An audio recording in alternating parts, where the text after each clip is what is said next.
Hey everybody, welcome to another episode of the Mile High Game Guys board gaming podcast. I'm your host Adrian. I'm Zach. And I'm Jeff. And we have with us Megan on again. Hello.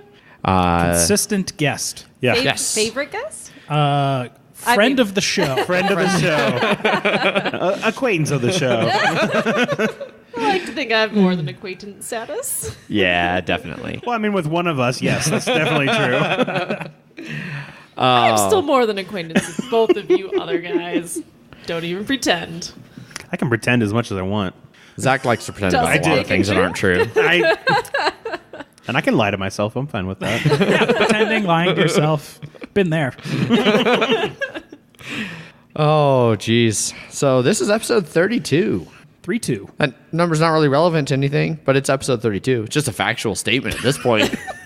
Would you like to talk about the weather at all, Adrian? I'm glad you just did not go with, again, the unseasonably warm Denver. But it is. I know it is. It's going to be like 72 on Friday. Yes, yeah. Stupid. But it's supposed to be dumping snow in the mountains, which really makes me want to take tomorrow off and just go snowboarding. Crazy high on snowpack this year or something. Oh, yeah. Right? We're well over 100% of average.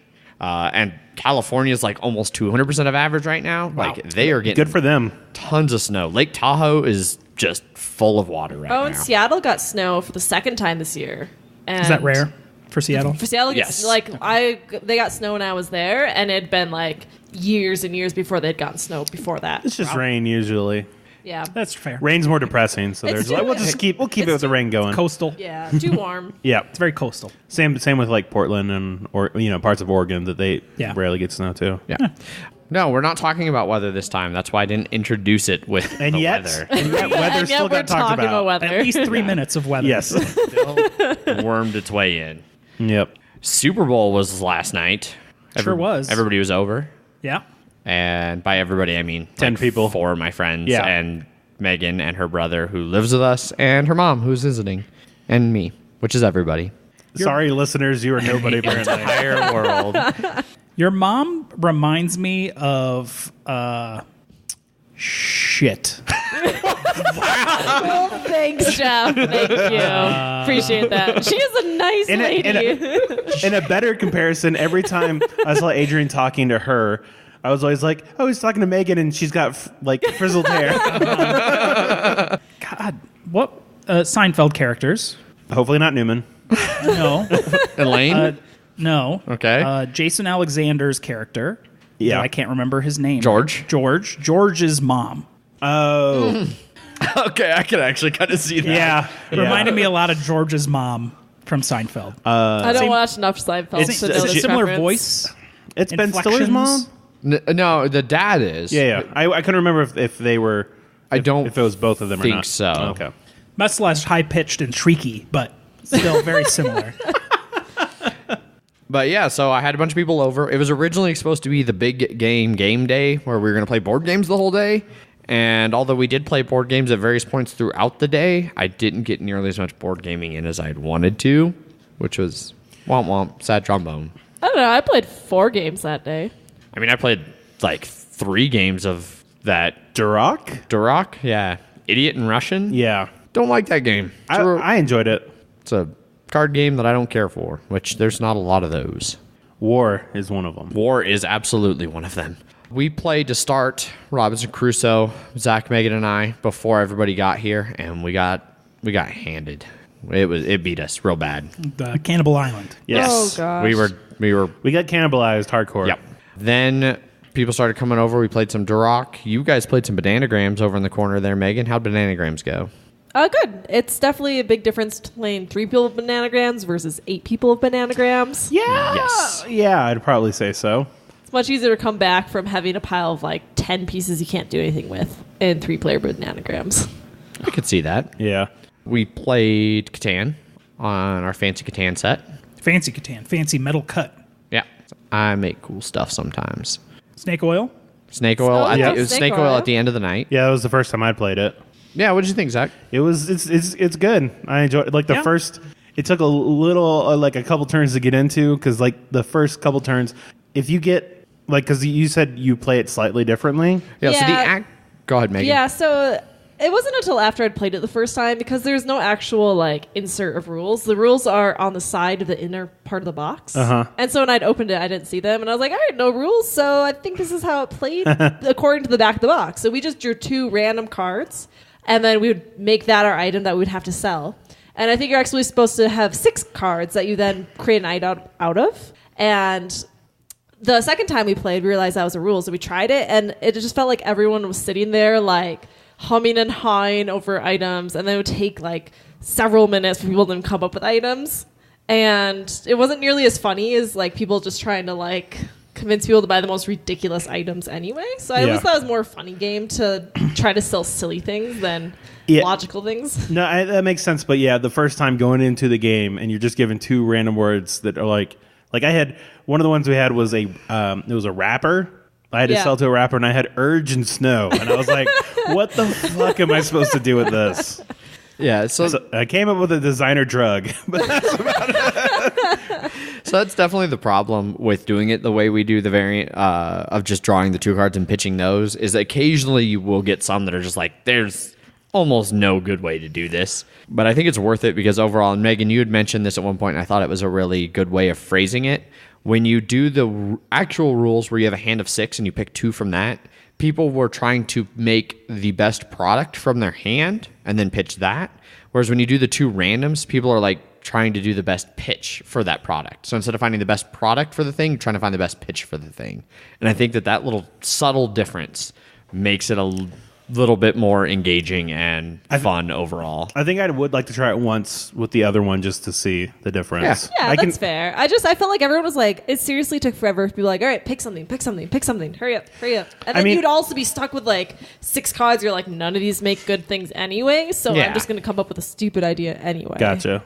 I broke pretty hard on Booger Patch. That was, you made 3 of us cry from laughter. It was hilarious. It was, I was trying to sell the Booger Patch to a party host. Yep. Who was Adrian, who was hosting the party. And I had the words Booger and Patch, and Patch Booger probably didn't work so well. So I had to come up with an idea, which was a patch you would sew on the inside of your clothing that you could dispose all of your boogers on. Yep. Because as a party host, sometimes you have boogers. Mm-hmm.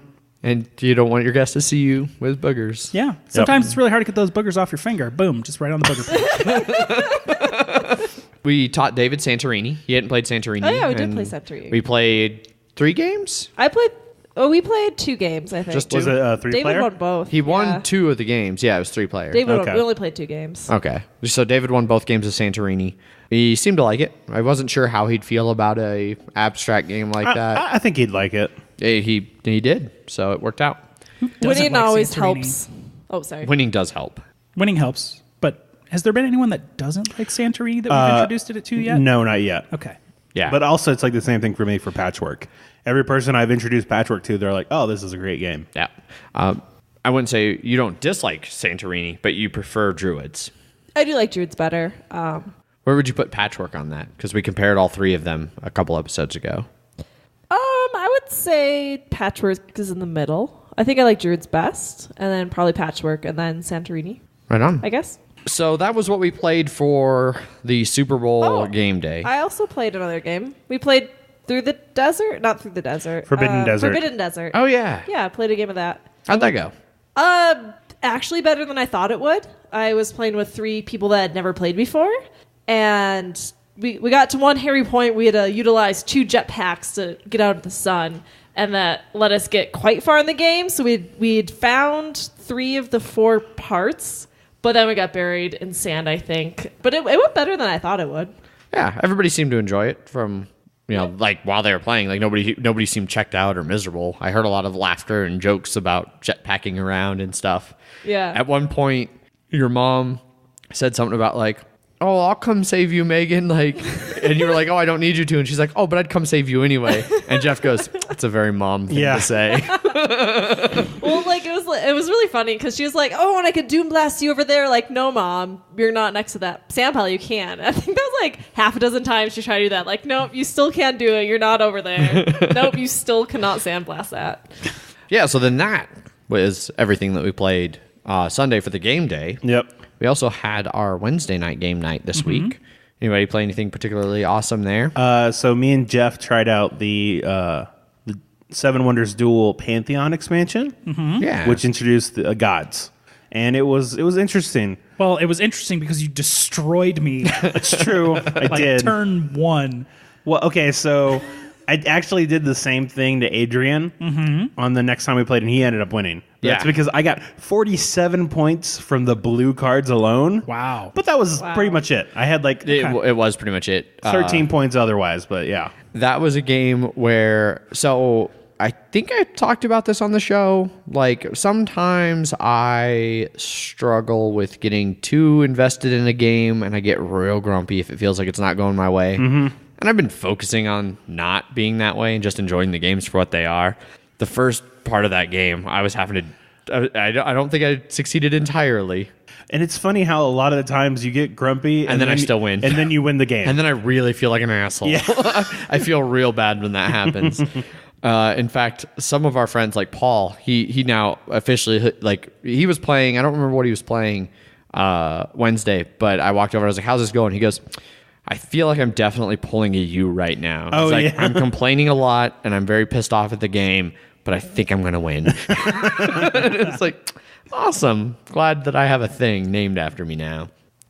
So we realized you can buy multiple resources for, 2 each? Yeah, it's 2 each. And then you build wonders that let you get a bunch of money and another turn, and then you buy another wonder that gets you a bunch more money. In another turn. And Yep. and he had 2 wonders on turn 2. Yep. Yeah, you could have gotten 3, but you stopped in our game. But yeah, same thing, like turn 2 or 3, he was like, I buy a wonder for 8 money, and it gets me 12 money in another turn, and then I use that 12 money to spend 8 more and get another wonder. And it was like, that sucks. But I did end up pulling out the victory. A huge part of that victory was with the Pantheon expansion. It adds the places of worship or whatever. Grand temples. Grand temples Instead of guilds. Place of guilds. Yes. And the way they fell, like they stack. So if you get 1, it's 5 points. If you get 2, it's 12. If you get 3, it's 21. And the way Don't let someone get all 3. And the way they fell on the board, he could not stop me from getting all 3. Yep. So I got all 3, and that's what won me the game. It also didn't help for you and me, Jeff, when we played all 3 of them, where there was one, and then right behind it were the 2 others. Yeah. So it was like, nobody can stop us from one of us from getting one. So Yeah. Megan and I played Seven Wonders. I taught it to her up at the condo over the weekend. We didn't play with the expansion, but we played regular Seven Wonders. What do you think, Megan? I liked it. I've played Seven Wonders a few times, but it's like been years in between every time I play Seven Wonders. So I'm like, how do you play this again? And I thought Seven Wonders Duel was a really easy game to learn, having had a slight basis, but not having to like relearn all the nitty gritty details of Card Seven drafting Wonders. and I enjoyed it. I thought it had a lot of neat little components, like the insta-win components, and then whoever can get the most points. And it was pretty close. I definitely did lose that one. I took an early lead and ended up losing in the end. Yeah. But it was a good game. Jeff, did you think the expansion was worth it? Like, do you think it added? It adds a lot more to the game. I don't know if it's mandatory. I like that the Pantheon lets you delay your actions because you can always do one of the god cards or something. That adds more stuff. I just wish it added more stuff that wasn't just expansion specific. Yeah. Because every time you have to play it, you have to separate everything out, because if you just want to play the base game, yeah. there's no like addition to the base game at all. There's basically okay. 2 of those the technology circles. You could just add those into the game, but otherwise, Progress tokens or whatever they are. Progress tokens, yeah. Which, that was an interesting thing, since we didn't play with the expansion. I was using your set. When I first set out the progress tokens for Megan, I was like, all right, this one does this one does this one does this. I have no idea what this one is. I assume it's from the expansion. We're going to replace it. Yep. Because I don't think I even brought the expansion with us. I think I left it down here in Denver.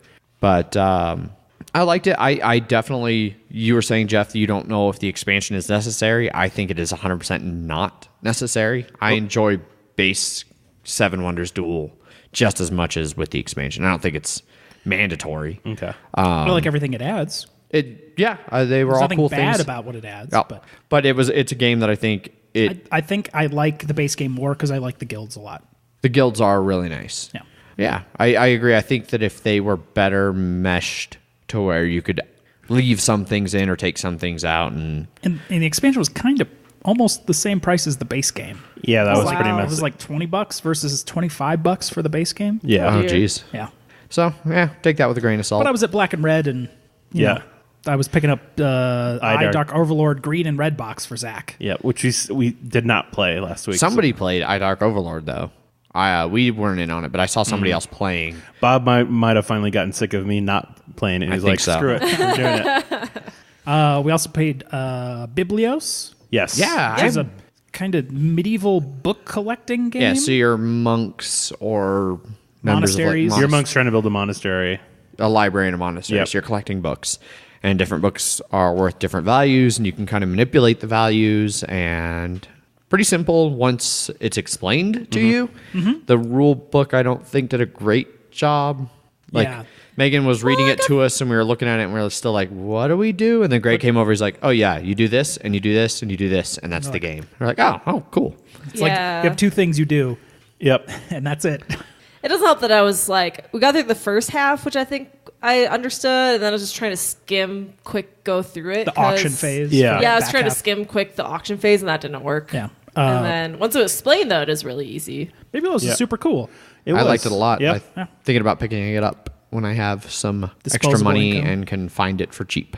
Yeah. Which it shouldn't be very expensive. I picked No. it up because the copy we played was Greg's or Kyle's. It was Greg's. And he won that in the raffle at the anniversary. So it was one that I had bought and put into the raffle. And I'm super glad I did. And really glad they won it because it'll keep showing up. Yeah. Every now and then you get somebody who's like kind of new and they're like, oh, sure, I'll buy a raffle. And then they win a cool game. And then you never see them again. And it's like, damn it, I You wanted want to a play copy that of game. Terraforming Mars? What's your name? Well, never see you again. Bye.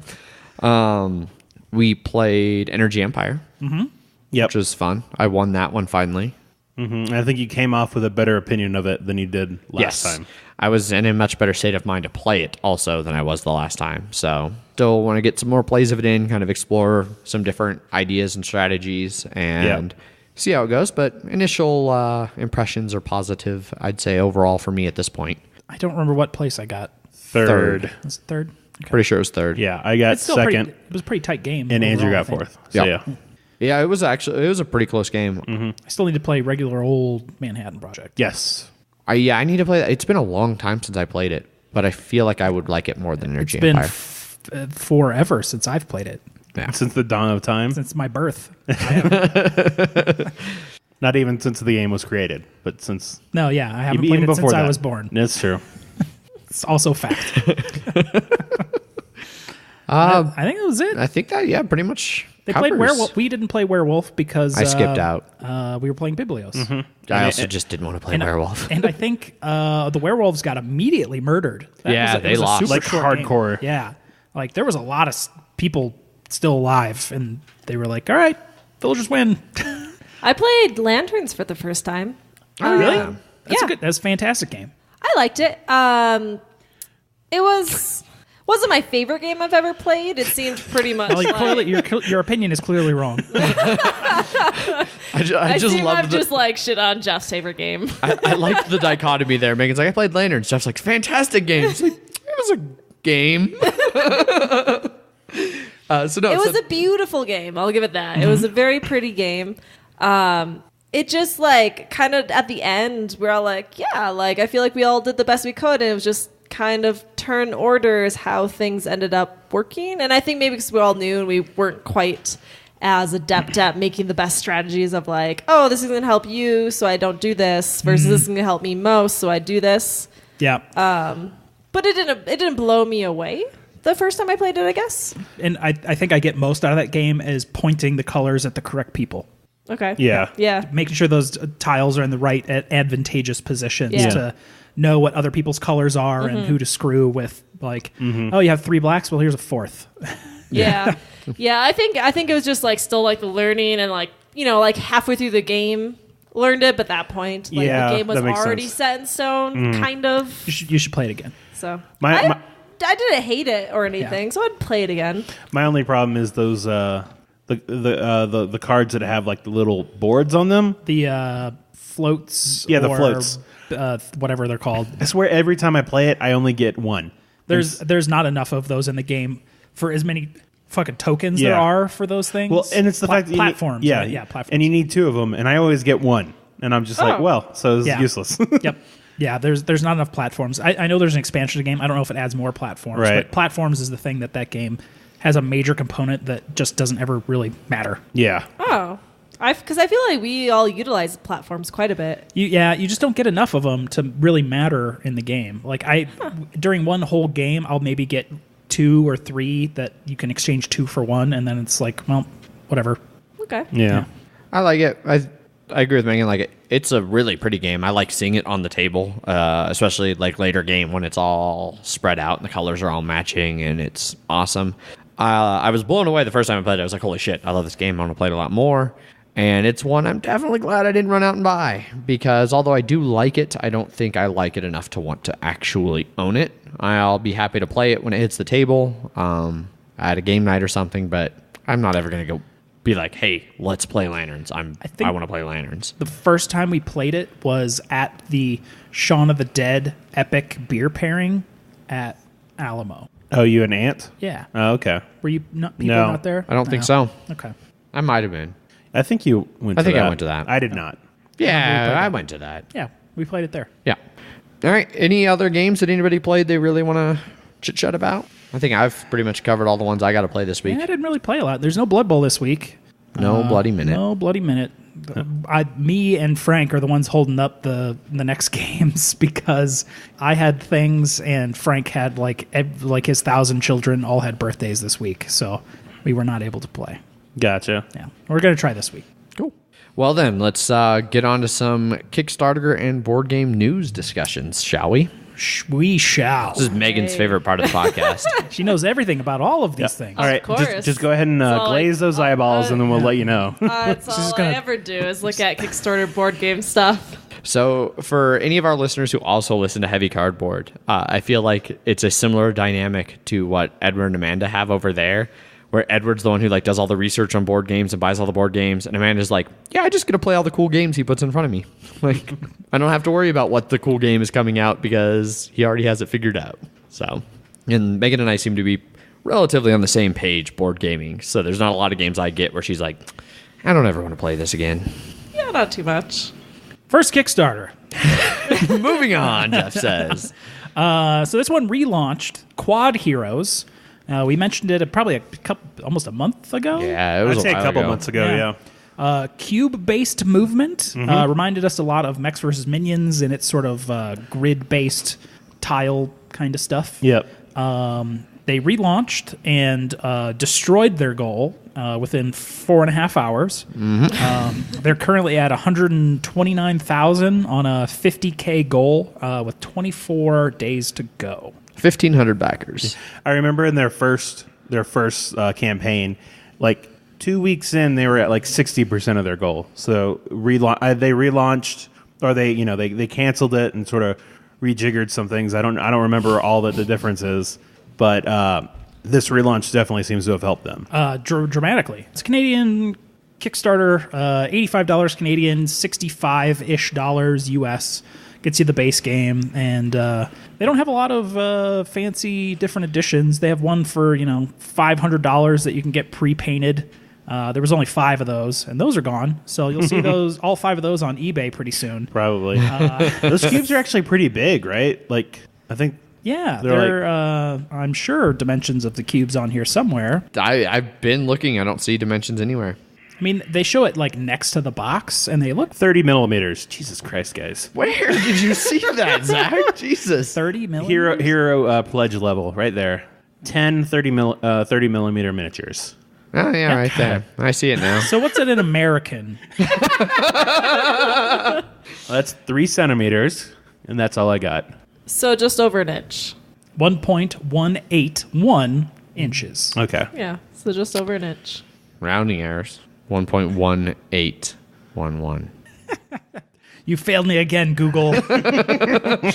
Yeah, I think it's an interesting kind of Yeah, it could be mechanic. super cool, but I don't know if I need to kickstart it for $65. Yeah.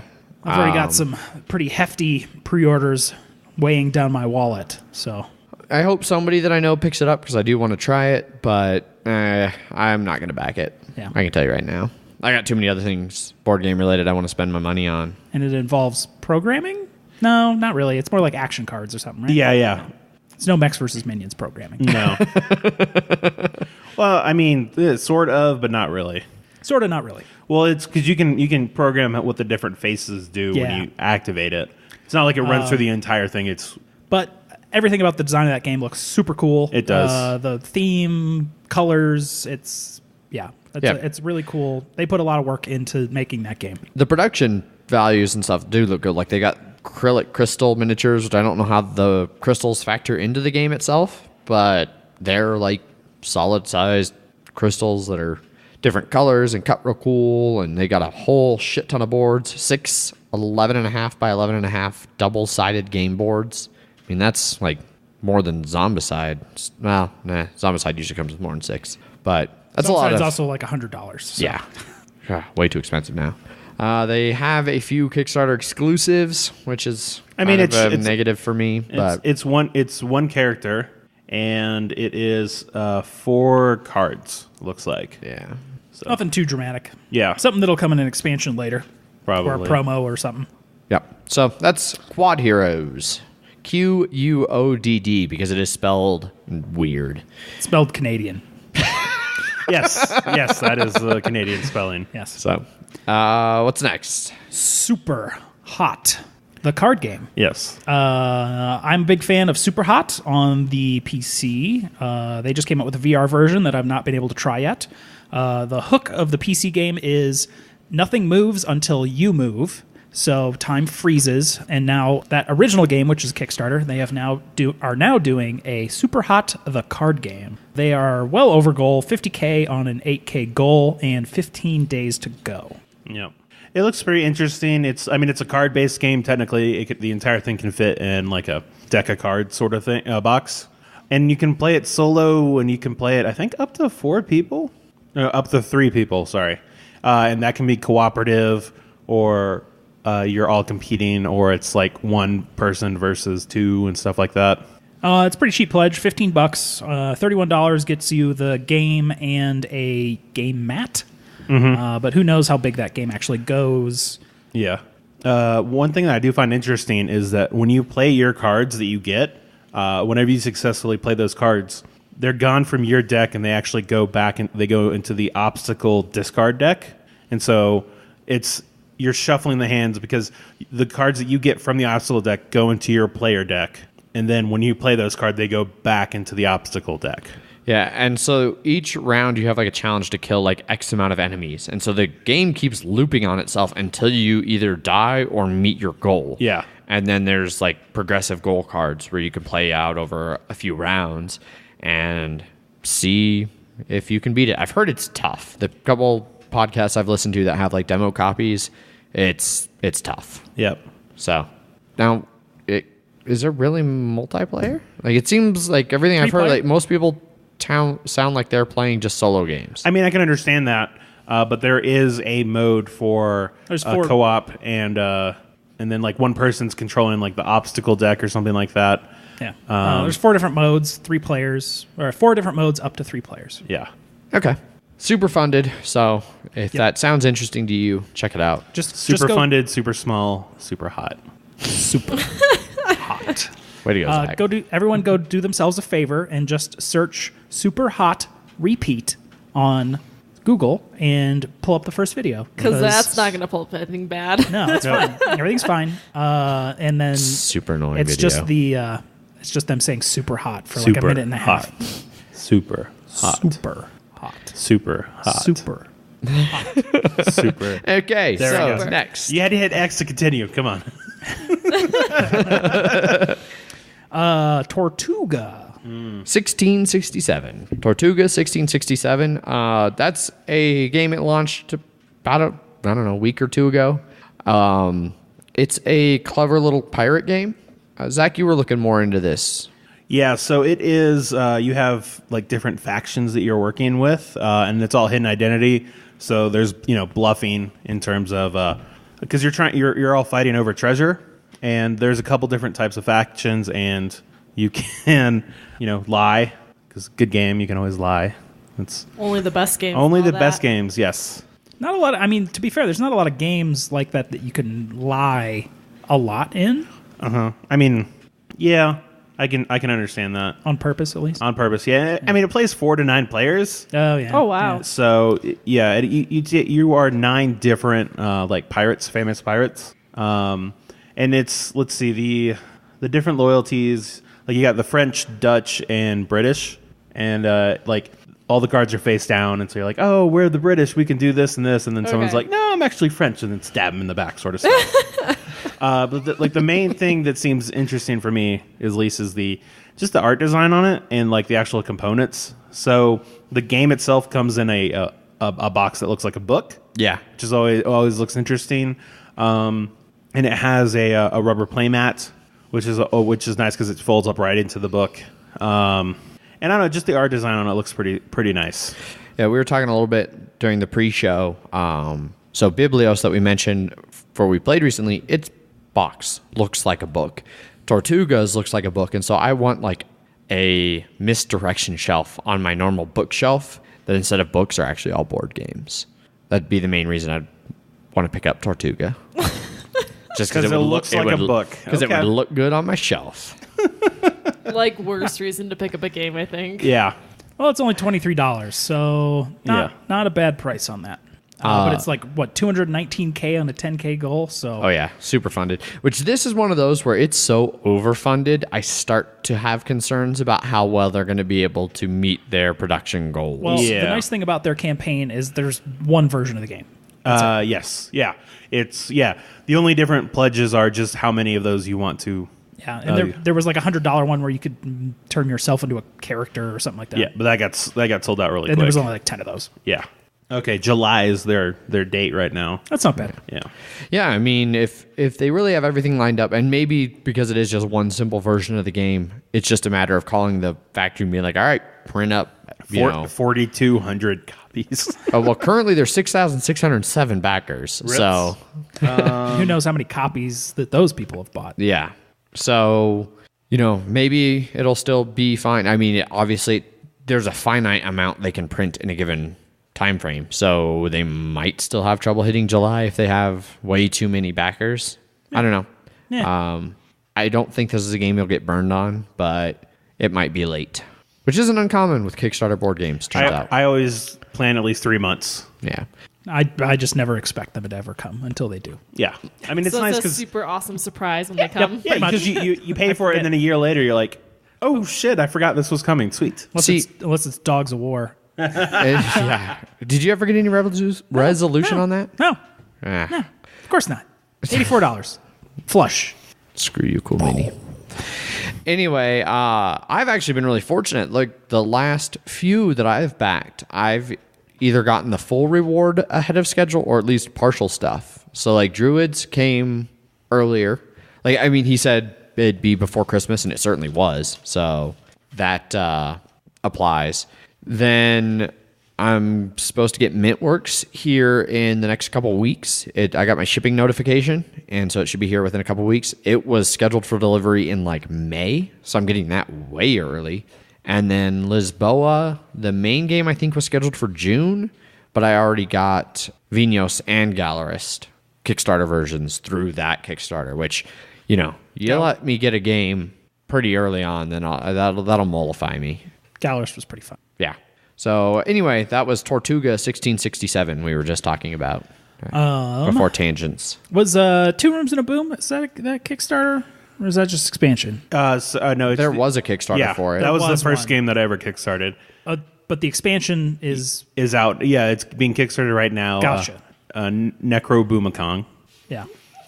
It's $5 for 9 cards, basically, that are supposed to change how the game gets played. It adds some more.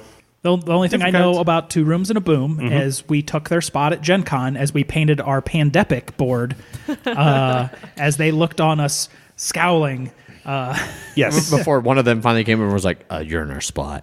And we're like, oh, sorry. Yeah. We'll pack up real quick. And then we moved it down the hall. Yep. And then somebody from Gen Con came along and they were like, you can stay here today, but tomorrow you can't be here until after 8. Yeah. All right, well. Fingers crossed we get an official event registered where we can set this shit up and just have it there. Yeah. Ant, I feel like if you want any help from any of us, you're going to need to register that. Wyrmwood. Real quick, though, before we move on, Megan, have you played Two Rooms and a Boom? Oh, I think I played it once or twice several years ago. I've never played it. Yeah, I've played it once or twice. Any fond memories, negative memories? Any? No. I don't Made care no for impression. the game. Yeah, it wasn't. There's better other social deduction games, I think, out there. I think it works better for a con game, or Where you have specifically. giant- Well, not just even that. It's just specifically at our game nights. People don't really like to get up and just because this one it's all about being in two different spaces that people are then moving in between, and it just I don't know. It just didn't work as well for the group. We often don't have enough space to really Exactly, do it even. yeah. And like, you know, sometimes it's enough that we get enough space for people to sit and play a game Yes. versus like standing and moving around room. Yeah. So it's usually we just aren't the best setup for those kind of games in the first place. It also doesn't help that usually we play our social deduction games at the end of the night, like it's kind of a closing game, and by that point people are a little drunk. Tipsy. Yeah. And so Got some drinks in them. yeah, so games like Werewolf work a little better where people aren't moving around. There's like a moderator who very clearly is like, all right, Seer, wake up and do your thing. And, oh, I'm Seer. Shit. Okay, Yeah. I gotta do my thing. Whereas like that one, it's way too free form and like trying to logic things out, and it never really worked in our group. Yeah. But you can also, I mean, you can pick up the expansion and the base game though, because I mean, it definitely like it's gotten a lot of people really do like the game though. So Oh yeah, yeah, It's got a pretty solid following. Like, there were like 4 or 5 different areas at Gen Con that were set up for Two Rooms and Yeah. Boom. That one group that we took their spot was playing all night long. Yes, they Like, were. Yeah. They were there till like 4 a.m. for They like had a 10 hours. Huge following too. I was Yeah. really surprised. Jam packed. Yep. There's nothing much to do at night at Sure. Gen Con except get those crazy games. Just, you know what? You just get Twilight Imperium, 8-player, start at like 9 p.m. By 9 a.m. You'll be set and ready to get in line to go into the exhibition hall. exactly.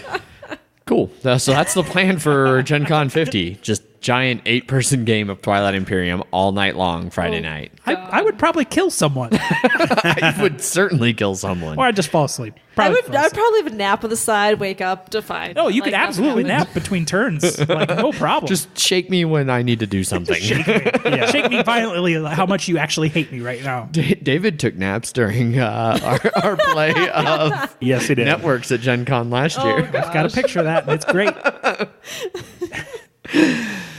Wyrmwood D&D screen that looks amazing. It does. So this is definitely not for budget gamers. No, this is a luxury item, 100%. But it looks awesome. Well, and not only does it look awesome, it is awesome. I saw this at Gen Con, walking around in the exhibition hall. They had a big demo of it up, and I'm surprised it took them so long to actually get it onto Kickstarter. Because I think they had it to buy there at Gen Con. But man, it is awesome. It's these nice little wood screens that have magnets along all 4 edges, so you can put them in different in portrait or landscape mode. They've got like acrylic lays, so you can put maps and score sheets and character sheets and all kinds of things behind them. They have like a dice tower that fits into this too, that magnets onto the side.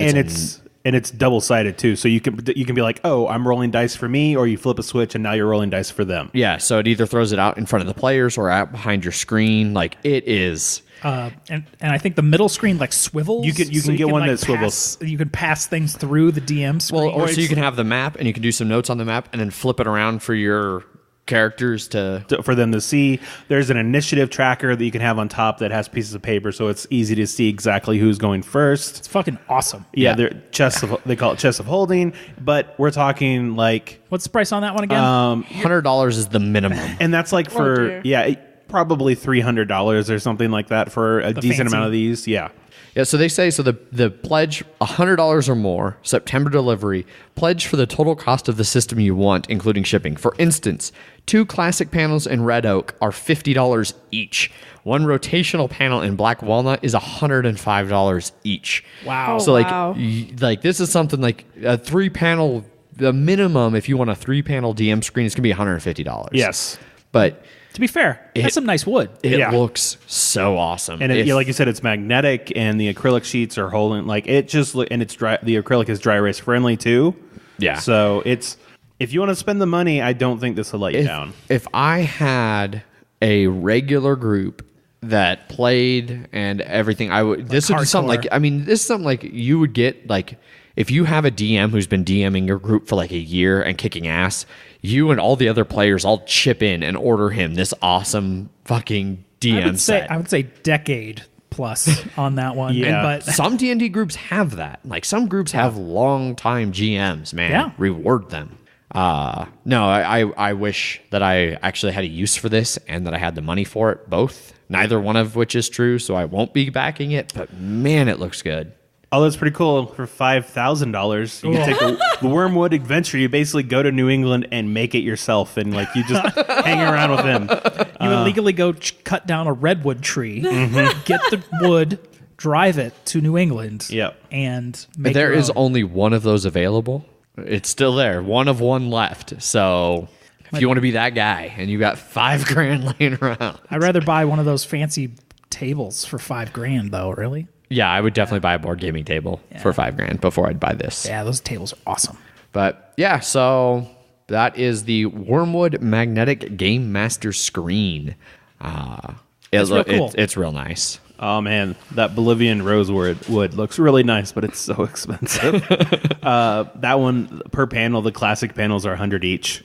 If you want that chest of holding with the drawers, it's $600. Jeez. Cripes. Yeah. So if you got some extra money and you really do a lot of RPGs, pen and paper RPGs, check that out.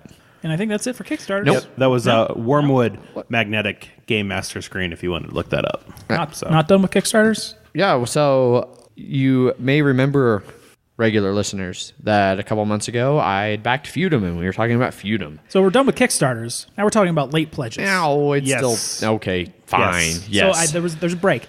And now to the late pledge part of the Kickstarter roundup. Okay, so we'll start off with Feudum. This is a big, huge kind of Euro-y game. It's going to be interesting to see how this one plays out. It looks really good. I'm excited for it. I've heard good things. Like I've heard the designer do a couple interviews on other podcasts. I'm really looking forward to this one. But he's a first-time designer, and this is a Kickstarter that blew up. And so we will see how it goes. He's got over 5,500 backers so far. 3,000 in Kickstarter, and then another 2,500 already in the backer kit. Good luck with Late that. pledges. So, yeah. Does he have any help with like any other companies or something like that? Do you know of? Not that I know of. Okay, well, Good luck. Good luck getting that game. Yep. Oh, I mean, this is one I'm sure I'll get. I don't. See you in 16 estimated months. shipping is Yeah. October. I don't think I'll see it in No. October. Yeah. April next year. Yep. Yep. But no, it looks really good. I like the artwork. Some people don't. Some people do. I happen to be on the do side. It's kind of a interesting cartoony artwork, but I like it. The component quality looks like it's going to be fantastic for this game. There's already a Meeple Realty insert like designed as part of the Kickstarter that you can add on. That's what everyone needs. They need custom inserts already available Pre-designed, before ready the to game go. comes out because Yep. they know their original one was shit. Yep. Yeah, seriously. Looking at you, Fantasy Flight. Looking at you. Your trenches. So, all right. So that's Feudum. It's available now. If you go over on Backer Kit, you can search for it for the late pledges over there. Zach has a favorite. Well, it was just that Mythic Battles Pantheon game that I talked about a little while ago. I know their late backer or their late pledge thing is going to open up soon. It was supposed to open up last week, but they had a lot of problems, and so they're like, no, all right, we're going to close it down and reopen it next Shut it all week." down and bring it all back up. And I might actually do it because I was bummed that I couldn't get into the actual pledge. Well, there you go. It's always a second chance. Any other late pledges for this late pledge section that No, that's it. That's all there is. Short and sweet. Short and sweet. Yep. Yeah, regular news. There's not a lot of regular news. There's nothing major, There's really. some expansions coming out. Quodropolis is getting an expansion. Yeah, and Public services. So this sounds interesting. So we reviewed Quodropolis, and I really like this game. I would like to pick it up at some point in the future. I'm not like dying to pick it up. Oh, that's right. Paul has it. Paul has it. So this expansion adds in these new like public works buildings, and that in between rounds you lay out an amount of them. I don't know if I assume it's equal to the number of players, and then there's some mechanism for determining who gets to choose first, but you each take one. So you might get one that you want and that will help you, or you might get stuck with one that's not great.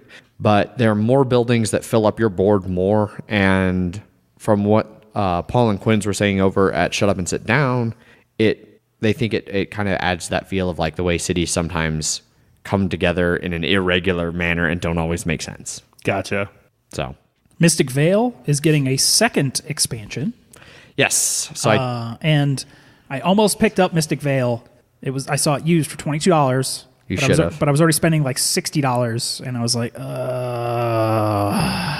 you should have. it's probably still It there. might still be there. It might still be there. Because you said you looked and it looked like it hadn't hardly been played either. Yeah, right? I took a real quick look, and it looked like everything was in real good condition.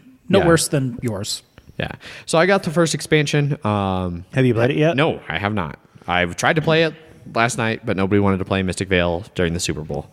You didn't say Shocking. Mystic Vale expansion. You just said Mystic Vale. If No, you said I Mystic Vale just- expansion, I would have been like, fuck yes. But I was too busy watching all the Super Bowl commercials. I think you just didn't hear me when I said I have the new expansion for Mystic Vale that I've been wanting to try. I was too dazzled by the Snickers commercial. Yes. But yeah, so I have the first expansion, Veil of Magic, and haven't Great got a name. chance to try it out. Fantastic. Ooh, horrible name. The looking out over at the cards, no, I mean nothing's. I don't think anything's going to drastically change the gameplay. No, Which is what I'd heard about it, but it's I got just a good more deal cards, on it. which is good. Yep. That's like I think that game will live or die depending on how many expansions you get, because it can definitely start to get like it starts to lose its appeal after 3 or 4 games. But I mean, to be fair, that's Dominion. Base out of Dominion, you're going to get bored with it. Like, Dominion has lasted so long because they have put out box after yeah. box Decent after expansions. box. Yes. Some mandatory expansions. Yeah. So, yes, Mystic Vale is in that same boat. Like, unless they keep pumping things out for it. Now, what's going to kill them is I think their component cost is significantly higher than Dominion. Obviously these acrylic cards and sleeves and all of that cost more than Dominion's regular cards.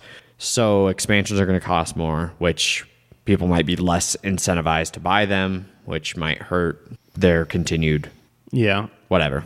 I still maintain from our review of it a couple weeks ago, this is a game that I feel I like the game. I like the mechanic. I cannot wait to see what other people do with that mechanic in the future. I agree. Yep. Agreed. We'll see what that second expansion adds, but I really like the base. They game said too, so. it adds some new elements to the game. If that actually means something, or if they're just like it's new symbols, like those those element to buy the symbols. top cards with. Yeah, exactly. Yeah. Is that it? No. Is that for news? What was the other thing? Also, right, I mean, it's news. Some other podcasts that started roughly around the same time as us just recently got picked up by the Dice Tower Network. So congratulations to Boardgame Blitz and the Our Turn podcast. What is it? Our Turn Okay. podcast. O-U-R. Okay. Yep. Like it's Our Turn. Both of those are all-women podcasts that are putting out some pretty good content. Board Game Blitz keeps their shows like right around 30 minutes, which how I do have they do no that? idea. I do not, because they do a what have you been playing chit-chat section. They do like a review, and they do an etymology section where they like... We're at like twice that, and I don't understand how they do this in 30 minutes. They do a fantastic job over there. How many are on it? Board Game Blitz is 3, and Our Turn, I believe, is 4 people. that's a lot of. 30 minutes with 3 people. That's crazy. That's like 10 Yeah. minutes a person. I'm excited to possibly meet. I think only one of them is coming to HeavyCon, Memorial Day weekend. Oh right. Yeah. The Golden Geek Awards have begun, Yes. which are very important to the people that have any chance of winning. Yeah. I mean, it's still a huge honor to be nominated. It's true. Hint, hint. Hint. We'll get somewhere in the like listeners. 30th percentile I would fucking love that. from the bottom. It's not last. If we 70th. make the actual nomination. No, we're not. No, don't even. No. We won't. Don't even We joke. won't, but if we do. But we're not. We're going to be 70% outside the nominations. Yes. But yeah, so if you happen to like us and think that we are one of the best podcasts that came out in 2016, Can't even say it with a straight face. No. Yeah. well, the What problem, we're going to the get is problem people voting against us. The problem is that it's not even the best. Like, it's not. There's not a category for like best new podcast of 2016. Which best. that one I feel like maybe we could maybe get onto the list for. I don't think we'd win. How long's but the we could- list? I don't know. Pretend. Another question. I have no Doesn't know idea. the answer. Yeah, I know, right? I looked for that one, and there's not an answer. All right, Jeff. We're just asking questions between ourselves, okay? But the point being, the fact that we're up against heavyweights like Heavy Cardboard, Dice Tower, like How much is that Secret Cabal, like- Indiegogo or whatever? They finished at 289,000. yeah, Dice Tower is popular. Yes. So yeah, there's no way. I'm sure we they're very win. nice people. And Yes. I don't think there's any way we get nominated. But No, don't even do buts. Heavy Cardboard got nominated their first year. Yeah, well, I'm sure it they- happens. Did they have more listeners? Than Brazil's know. gonna Yeah, Brazil. make it for guys. There you go. We just need There all you those go. Brazil downloads to vote. And we are fucking locks. So if you listen to us and actually like us, we would appreciate the nomination. Go for it. Why not? You know what we'd also appreciate is Why iTunes reviews. It's true. Judging by the number of iTunes reviews we got, we're not going to get nominated. Yeah. We have way more downloads than we have iTunes reviews. Than we have any reviews across anything. I read a really good article about how annoying it is at the end of like every YouTube video of like, please like and subscribe. Like, Yes. comment, subscribe. Like, comment, and subscribe. But for every time someone doesn't say that, people just don't do it. Yeah. And then even if you're annoyed by please like, comment, and subscribe, there's going to be that, 0.5% of people that actually do it instead of the 0% when you don't even mention it. So don't be that 0%. No, please do not. We like our handful of reviews and things that we have. We want 2 handfuls of reviews. yeah. Some would say 2 scoops of reviews. Like raisins? Okay. Much like raisins. Much like raisins. Raisins reviews, they're the same thing. They are. No, because So what are reviews No. dried versions no, of? because reviews are awesome. Reviews are awesome. Raisins are awful. No, raisins are fine. Reviews are like It's grapes. nature's candy. Raisin bran crunch. Yes, that stuff is delicious. Grapes Delicious. are nature's candy. Raisins are just The shriveled candy up corn. version? Nature's candy corn. What? Candy- the candy candy- corn's great. Yeah, some people actually like. Yeah, candy corn. Candy corn is disgusting, unlike raisins. You have no soul. I could agree with that. I always liked what Lewis Black said about candy corn. It's like they just made all the world's candy corn in like 1950, and they just keep selling it. There's like a Federal Reserve of candy corn that we've been eating for 60 years. Explains a lot. Yeah, Yes, it does. indeed. But we're not here to talk about candy corn. Not anymore, Or I guess. are we? All right, let me go find the other podcast I was supposed to be on. Yeah. Is there Yeah. a candy corn based podcast? I wouldn't doubt nigh it. on positive that there is absolutely one of those out there. All right. It's true. All right, let's get this train back vaguely on the tracks here and move on to our review for this episode. So this week we are going to be reviewing Robinson Crusoe. Ooh, I said it right. Congratulations. Adventures on the Cursed Island. This is a cooperative adventure game from designer Ignacy Trzewiczek, Trzewiczek, yes. published by his own publishing house, Portal Games. And it plays 1 to 4 players, 90 to 180 minutes, and was originally published in 2012, and they just released the 4th edition last year in 2016.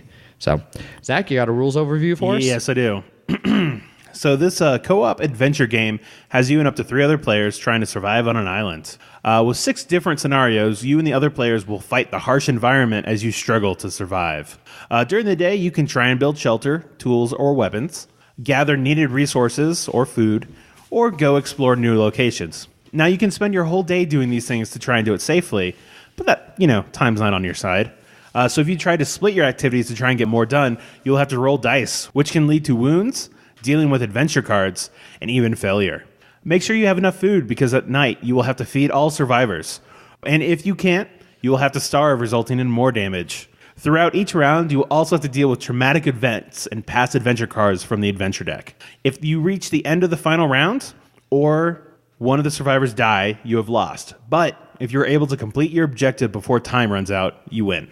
Yeah. So that is the basic overview of the game. Yes. A fair amount of it changes depending on which scenario you play. And there are 7 with the new edition. Promo. The promo, it has King Kong one in there. Yeah. Yeah, so now you'd probably be hard-pressed to find the first, second, or third edition. So the fourth edition comes with all 7 because it has King Kong in the box. The earlier editions come with 6, and you'd have to find King Kong outside of that. And we couldn't find any difference in the first, second, or third besides printing? The small things, really the big differences between the third and then the fourth edition, which is really... And third... is where it became real big, wasn't it? Well, no. The third, the sort of wooden box looking one that I have, no, that's 1, 2, and 3. They all looked like that. I have no idea which version I have.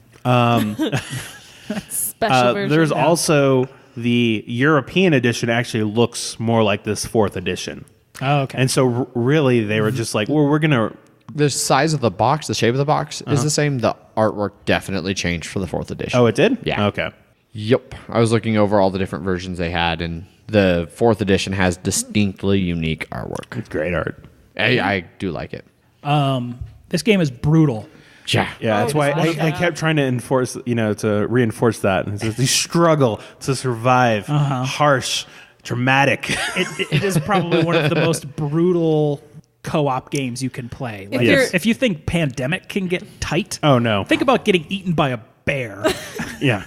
If you think it's too easy, you're definitely doing it wrong. Yes, that's one thing that we Definitely. learned Yep. many times during this game. I'd say that was so predominantly, I guess we could talk about real quick how we've played this. So most of my plays, all of my plays, have been with Zach and Megan. Jeff, you've played all but, predominantly apart from one, us. yeah. And then Zach, you and Jeff recently played with, it was a 4-player game, right? Yes. So you had a couple other people jump in. Andrew Yes. and Wes. Yeah. And we had to play with Bob once. Oh, that's right. We did have Bob join us once. So the first couple times, though, that we played, the first 2 or 3 times, were always an example of that, it was always a time where, Zach would come over with the game, and he'd sit down and be like, all right, guys, so we were playing this wrong last time. And it was but we lost, really bad. What were we playing wrong? Is it supposed to be easier? No, it's not. Those little grains of hope that we had, just wipe those away. It's you know how we didn't have a camp for the first 3 rounds? We were all supposed to lose health every turn for those first 3 rounds. You remember when it rained? We all lose health. You remember when we couldn't supply that one wood for that one card? We all lose health. Yeah. Basically, if it would hurt you, that's the rule. Yes. For this game. It is brutal. But I love it. It keeps it challenging. It keeps it interesting. It's probably one of the most challenging games I own. Yes, same here. And as a co-op game, it's nice to actually have a challenging game to fight against the game to have a good co-op mechanism. Yeah, that's the main thing that good co-ops have to have is because you're playing against the game. It has to be hard because if you just win super easy, you're Trounce. you're just oh well, this wasn't that fun. Yeah. And that's why Matt Leacock is a genius. Yeah, because I would call Pandemic probably the best co-op game in existence. Well, and then he also did Forbidden Island and Forbidden Desert. Yes. Which are both... Forbidden Island is... It's lighter. It's Pandemic light. Yeah. Whereas Forbidden Desert, it's not quite like Pandemic, but it is also a really tough It is a tougher game. solo game. It's a tough co-op game. Yeah. Has he done, Trebuchet, done any other co-op games? I mean, he has one coming out soon, but I know you're not referring to that. Yeah, No. so he has coming up soon is First Martians, which is a re-implementation of Robinson Crusoe. So I'm hoping that it will be very hard. I'm sure it will be. But no, he does not. Okay. All of the rest of his games are competitive style games. Well, So. he knocked it out of the park with this one. He did. Yes. I mean, he's knocked it out of the park with pretty much everything true. at least everything that I've played of his has been really good. But yeah, Robinson Crusoe was his first cooperative game. So components. Let's talk about the components in this game. So, are we going to be we're going to be talking about the third edition, the third edition, Not or be talking second about- edition, whichever one. The first three editions, because Yes. the components didn't change through the first three editions. Yes. Yeah, and we did not play with the fourth edition, which has upgraded components and things like that. So Yeah. from the top, we're not using the new version. So just the new version will just be better than whatever we're saying right now. Yes. Yeah, pretty much. Which is good because I feel like although the components aren't bad by any stretch in the early editions, they're not great. There's some there's wood cubes for some things, there's plastic cubes for others. There's like white plastic cubes and white wood cubes that are different things. And then there's a lot of things that it's just like, oh yeah, use a cube to mark this. Yep. The cubes aren't specific resources or anything like that. And some of that can be a little plastic bit cubes, fiddly and kind of a pain. Yeah, I can agree with that a bit. And it's also the player markers too, because like in the new edition, they actually have stickers so you can figure out which one it is. But like, just I remember the colors. first couple times we were playing, like we were using the wrong colors because we were just like, oh, we have these 2 yellows, 2 blacks, and then 2 greens. Two And it's greens. like, no, the and two- greens and are two for browns. 2 different Yeah, things. and then the greens are different things, and you're just like, oh, whoops. Oh. I don't think they upgraded this in the 4th edition. Is one of the few things they didn't upgrade. The player boards are relatively... No, they Did did. they? They're now like cardboard instead of paper. Okay, well, so aside from that, unless they're like Scythe, where they have indented slots for the health. They're not going to do that. Exactly. So Yeah, there's your not health real- track is just a sliding cube. I it's only bump one- that health cube off all the time. It's only I'll agree only with one Jeff. track. It's only one track. And It's not trust 6 me, different all tracks. I know in that game, I'm always looking at my health just to be like, oh God, can I take another wound? Yeah. Yeah, I feel you're always looking at be like, all right, well, I'm like 1 week from moving our camp down, and I'm 1 way from, and where was that? Oh yeah, 1 way from moving our camp down. Yeah, I mean, it's not a problem to find out where it goes, but it is easy to bump and knock off the track. So it's But that's really the only thing that's on that board. Yeah. it is the only thing that's on And there. Well, no, sometimes the wounds. Sometimes the wounds. Special wounds. but those are- not regular wounds. No. Special wounds. That's gosh. yeah. Yeah. Because of this game. Because we'll get into the rules later. Yes. Otherwise, I mean, the board itself hexes. is great. The board looks great. The hexes look great. That board is designed. The board design is fantastic. Yeah. All the writing, all of the different map areas, it looks amazing. It does. It's real easy to tell. Like on the far left side of the board, it's got like the turn track, like what you do on each turn, and each of those things are clearly marked and labeled on the board. Yes. So if you just take a second to look at the board, you're like, all right, so I'm doing everything with this symbol first. All right, well, that's clearly draw from this deck. Mm-hmm. This symbol is like, all right, well, we're doing all of these, and they go in turn order across the board. Yeah. And then we do this phase and this phase and this phase, and then we're done. Yeah, what's nice when you're resolving all the actions, it's literally you just go from left to right. And I do like how they have that specific order too. Like, when you're building, you can't build something and immediately go, oh, well, now that we have this, we can build this other thing. It's like you have to Yeah. put all the stuff out there first to be like, okay, we built all this, and so next turn we can then build the next sort of level of that. Yeah. Right. So yes, the components that are well done, and even like the plastic wood versus wood cubes it's not a They'll huge work. deal. There's nothing. Yeah. Some people will care more than I do. Yeah. Like I've noticed that a lot of times in our reviews, I'm like, oh, components. The components are okay, and then like with Terraforming Mars, like I distinctly said, oh, the components are pretty good, and then you guys are like, no, they're not. Yeah. Like, oh, you're right. I just don't actually care about that. Yeah. I play games that look like prototypes. That you do. Choo-choo. So this game, the components have never bothered me. I know that some people They'll I've get the heard job done. complain about Yeah. combining wood and plastic cubes, and most of these issues I've heard are fixed in the 4th edition. So, Yeah, I would say for this one, it's just the components aren't as great, but art is just killer. Yeah. So, It kind of goes along with the theme, though. You like Castaway, you're using what you can. yeah. Goes with the You theme. created a There board you game go. about being Yeah. cast away. Plastic woods, the same thing, but different. Flotsam and Jetsam. Yes.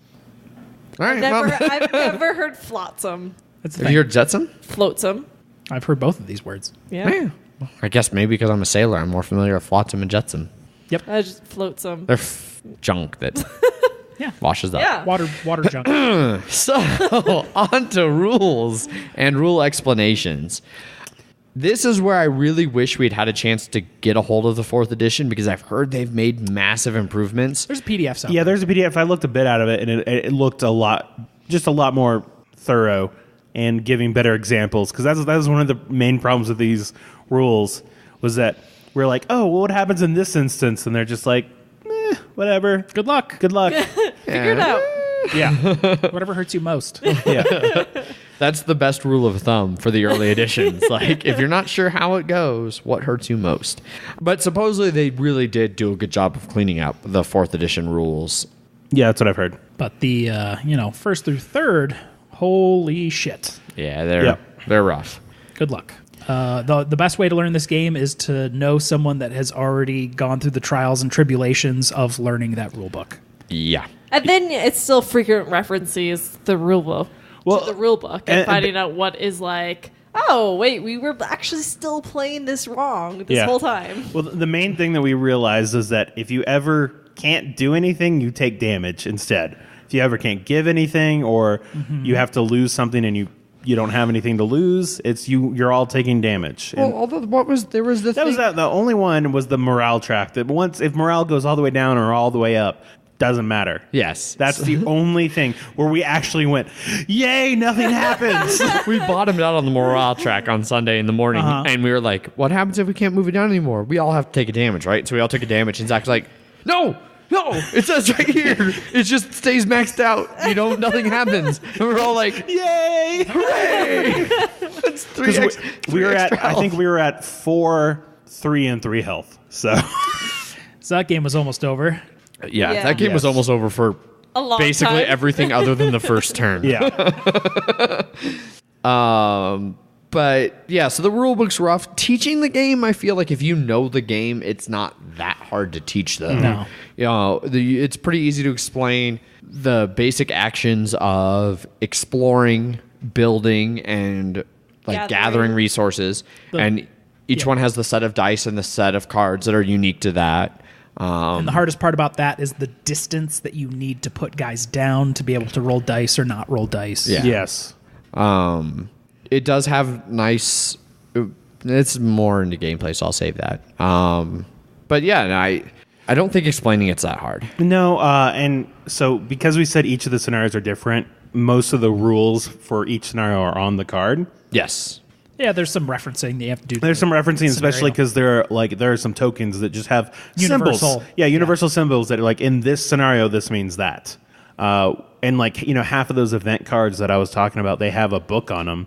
And you always, whenever a book comes out, best case scenario is nothing happens. Never anything good is going to happen. Most of the time, it's you take damage or Cannibals eat you. Or volcanoes explode or. But yeah, like I said, it's nice to have those sort of universal symbols that you're just like, oh, in this instance, it means this. Yeah. So that way you can keep as little clutter on the cards and tokens. And each scenario doesn't have its own set of cards and things like that. Yeah, because that really, like Eldritch Horror, so many cards. Don't talk to me about Arkham Horror. It's gonna get there soon. I swear to God. I've just gotten the third expansion and third big box and third small one, so I'm starting to feel it. Feel the press. Yeah. So let's move on to gameplay. Now that we've kind of shit all over the rule book.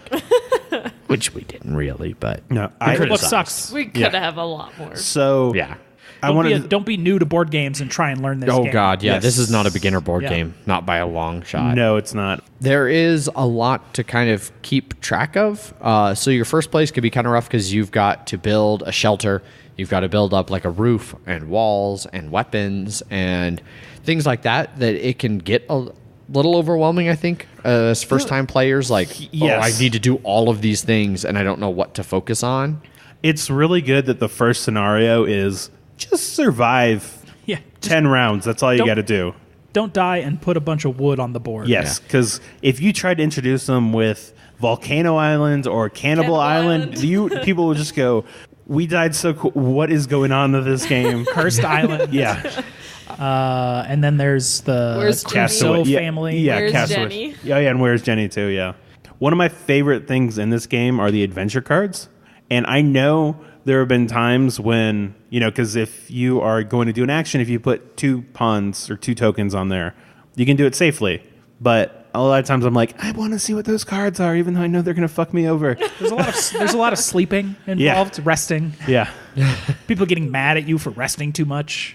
Yes. But my favorite thing is that on those adventure cards, when you flip them over, and we usually cover the bottom half. Yes, we've gotten good about as you pull the card up, you just immediately put it behind one of your hands and slide it up till you read the top half. Which was totally new to me. Yeah. As Zach is yelling at me about covering up the bottom half of the card. I was like, what? It's the card. What am I supposed to cover? And he's like, the scenario at the bottom. I was like, oh, Jesus Christ. All right.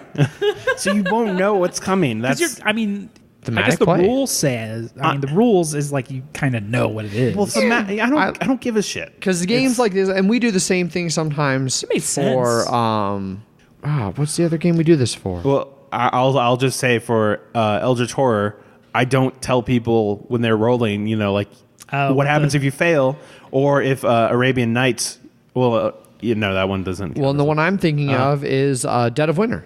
If I'm reading the crossroad card for somebody, I don't tell them what the outcome of their choices are. I give them a rough overview that lets them make a decision. Then they find out if they made a good decision or a bad decision. Yeah. So because these cards get shuffled into the event deck, usually it means, you just, you saw a house. Oh, that's cool. And then later on, oh shit, it's a ghost.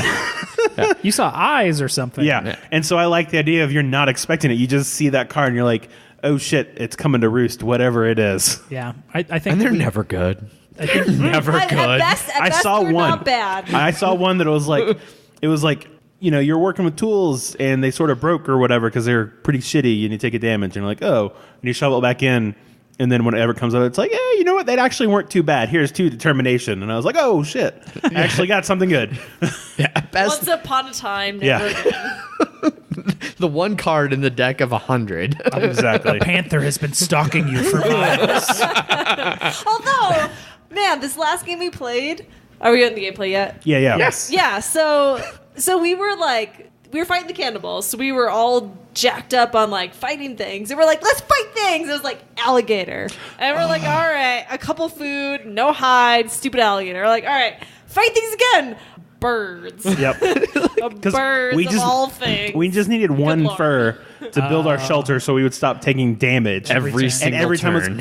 Like you said, alligators that not only drained our attack, because she had to use... Because I had to use my You were the soldier. determination to up it by 1 and then temporarily increase it by 3. Yeah. To be able to kill this alligator so we didn't die, because we all knew we were going to take damage from other things. So it was take damage from this or actually kill it and not take damage. And then it reduced our attack by 2. And then it's you get 3 food. Here you go. And and then birds, the next one was just birds. You have to have 1 attack and it gives you 2 food and that's it. And we're like, God damn it. I need to murder furry things. Yeah, I know. And I was like, alligators have a good thick hide. That'd make a wonderful roof. What the shit, man? Is it hides or fur? Well, it's fur. Yeah. But, Is it fur? Yeah, it's fur. Oh, it is? That should be Oh, whatever. It's furry hides. It should be hides. So it was another... And just think how be fair- waterproof an alligator hide would be. One of the promos is a turtle, and it immediately gives you Food poisoning? a roof level when you kill it. Oh, nice. Oh, that's Because it's a nice. turtle shell. Yep. Is it like a sea turtle? So it's like a huge turtle? So I would like it to be like a... Yes. Because my turtle in the other room, That would be hilarious. 3-inch diameter shell isn't going to protect you from All shit. 3 of us are just trying... All 4 of us are just sitting underneath it. It's the capstone on our shelter. But all the animals do cool things. Unless they're bears, and then they just fuck. Yes. Well, and alligators. Alligators don't do anything cool Not besides crocodiles, fuck you. alligators. It was an alligator, yeah. Yeah. And then there was that one time we're like, well, we could have killed the stupid giant ape, but we couldn't kill it. Yeah. Because we already attacked a monster. Yes. This island, alligators, bears, gorillas, tapirs, tortoises, Birds. birds, like leopards, panthers, jaguars. Depending on the scenario, Fuck cannibals. this island. It's just why would anyone ever want to go here? Whatever. King Kong is on there every once in a while. It's the cursed island. Apparently It they makes sense. don't, because volcanoes going off and people are eating Exactly, each other. yeah, Because that's all yeah. there is to do here. Where and then there's winter. Like, where is this island?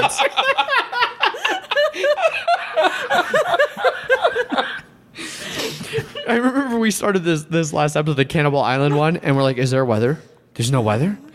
Yeah. Sweet, there's no weather. We're not going to freeze to death. And then we still froze to death. It's still cold at night. Because even in the jungle, sleeping without a shelter is Bad idea. harmful. Yeah. Indeed. Ants. Because Just ants eating part of you away. Yeah.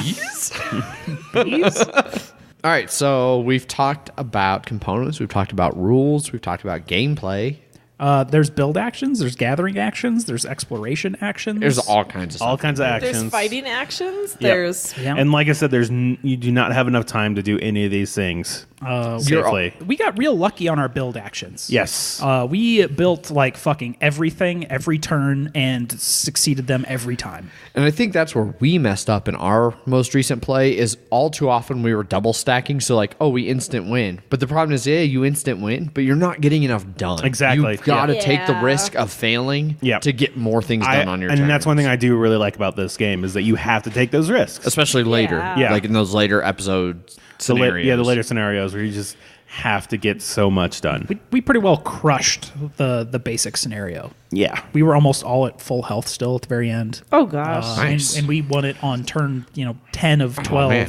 I feel like it took us like 3 or 4 times to get through that stupid first scenario. also we were sort of played a little wrong too. Not really. Not really too so much. bad. It was that we had the fireplace, and it was where you can turn food into health, 2 health. into 2 health. We were thinking that it was just just keep dumping food into there Once. Yeah, it's only a once sort of thing. So It was only a little extra health. Yeah. We weren't taking that much damage. no, and I I don't was think we killing would've the had a problem. shit out of animals. That's what I was doing. You ran into the bear once though. Yeah, well, I was because I was like, as long as it's not the bear, I'll be fine. Bear. Because that's Robinson Crusoe. Here's a bear when you least need it. I remember when this game first came out, it was super hard to find. It was super popular. Yeah. I found it at a tiny little, not tiny, but a small comic book store. And I was like, oh, yeah, you have Crusoe? I'll take that. And he's like, this is really, really hard to find. She's like, I should rate the price on this. After me, yes. Yeah. Pack Rat Comics, Columbus, Ohio. Well, there you go. No, there we go. Yes. Hilliard, Ohio? Maybe. I don't remember. He's got funny videos on Facebook that I follow all the time. So yeah, we've talked about pretty much everything. Anything else you guys want to? There's a ton of replayability in this Yes. because you're going to lose a lot, so you Yep. just have to play the same scenario over and over.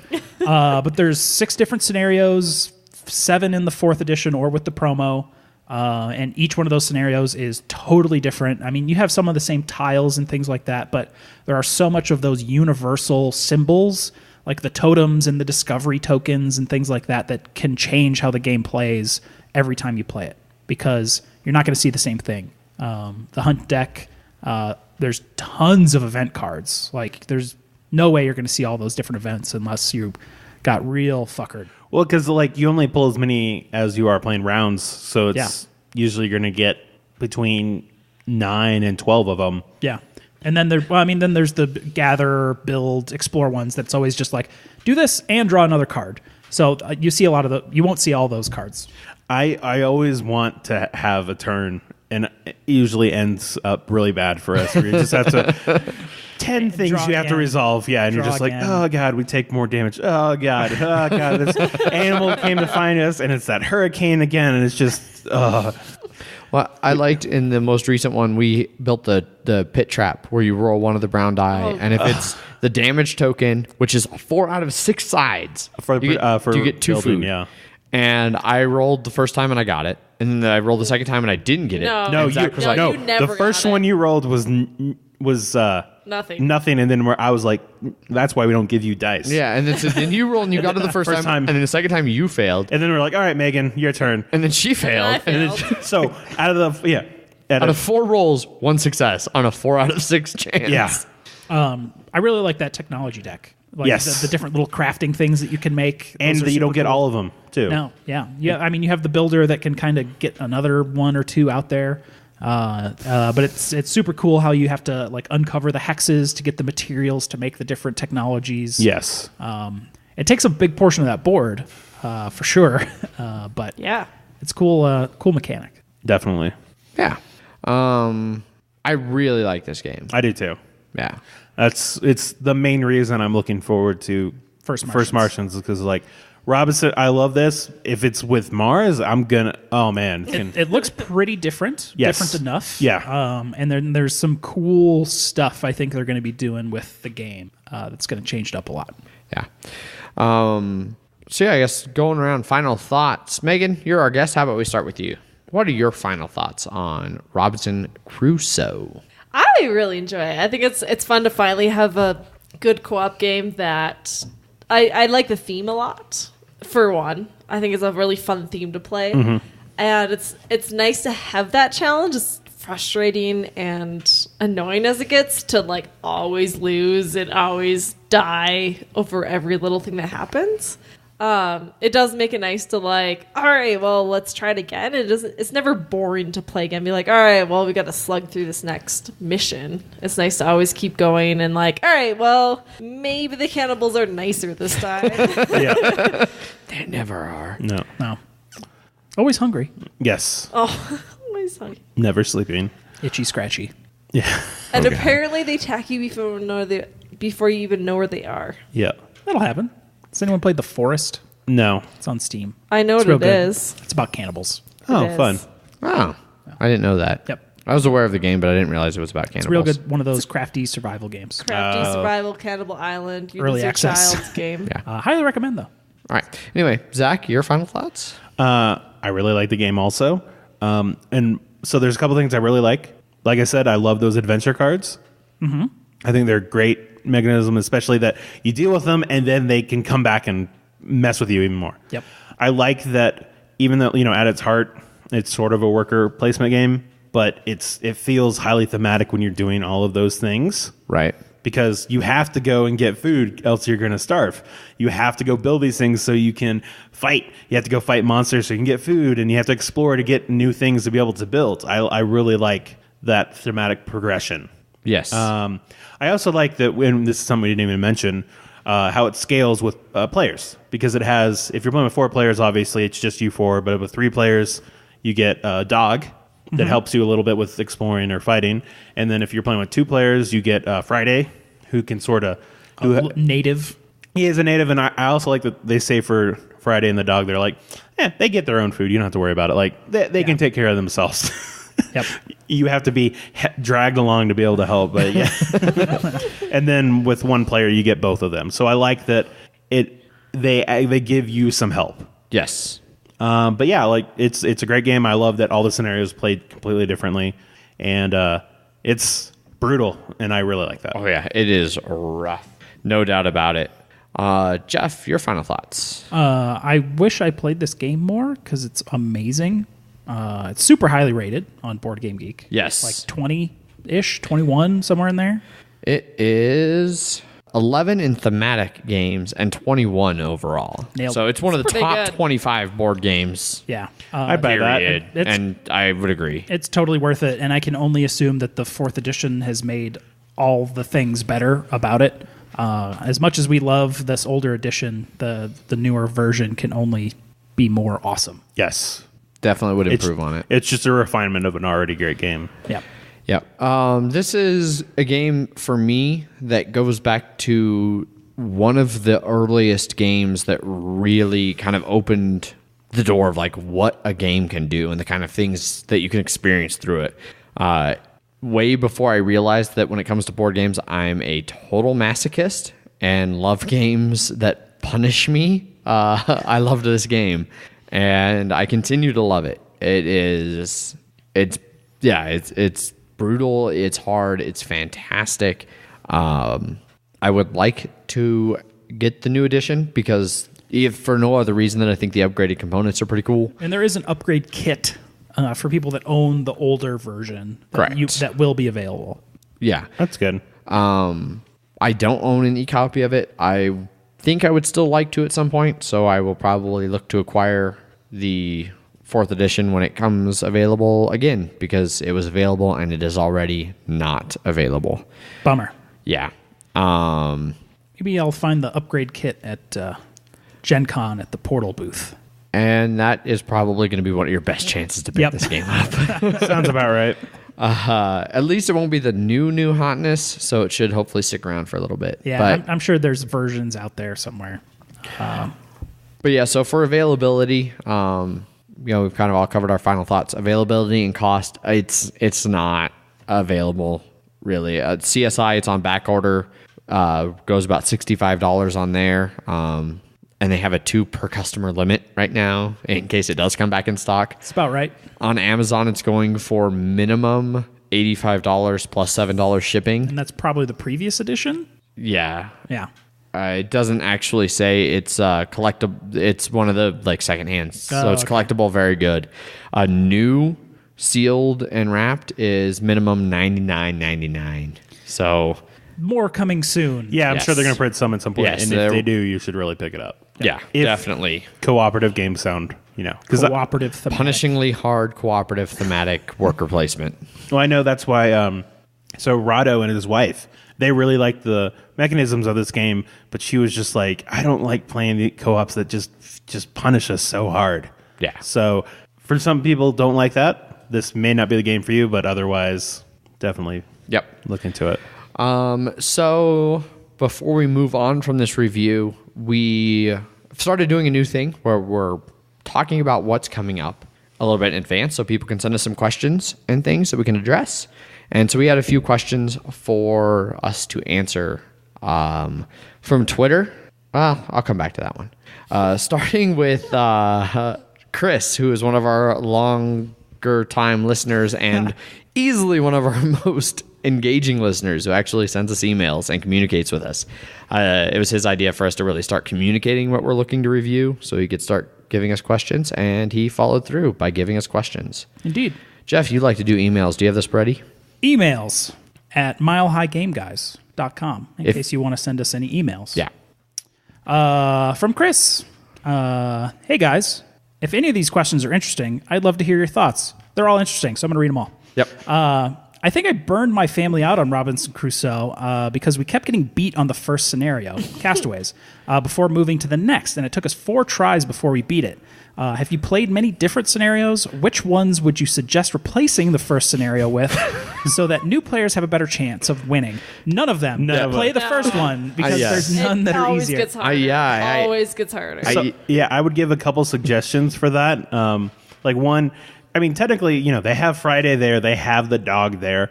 If you feel that it's way too hard, you can add those things, and those are going to help you out a bit. Just a little assistance. Handicap. You said you had a couple things. Do you have more than that, Zach? A couple things. Those 2 things. Yes. All right. Well, those are your couple things. Means 2. No. So for my 2 cents, I agree. Sorry, Chris. Yeah. There's nothing the first scenario is the easiest scenario. Mm-hmm. It only gets harder. You could maybe try, if you're really just struggling with that one, try the second one because it is a little bit different rule set. Yeah. I'm not going to say it's easier, but it's different. Was that the Cursed Island? Yes. Okay. Then yeah. And so it would at least be a change of pace. It's not going to be any easier. You're probably still going to lose, but it's at least something different that you're losing to rather than the same thing over and over and over again. Otherwise, again, like what Zach said, there's nothing that says explicitly you can't add in Friday or the dog at 3-4 players. If you are struggling and you need a little bit extra help, add those. They can still be a thematic part of the game.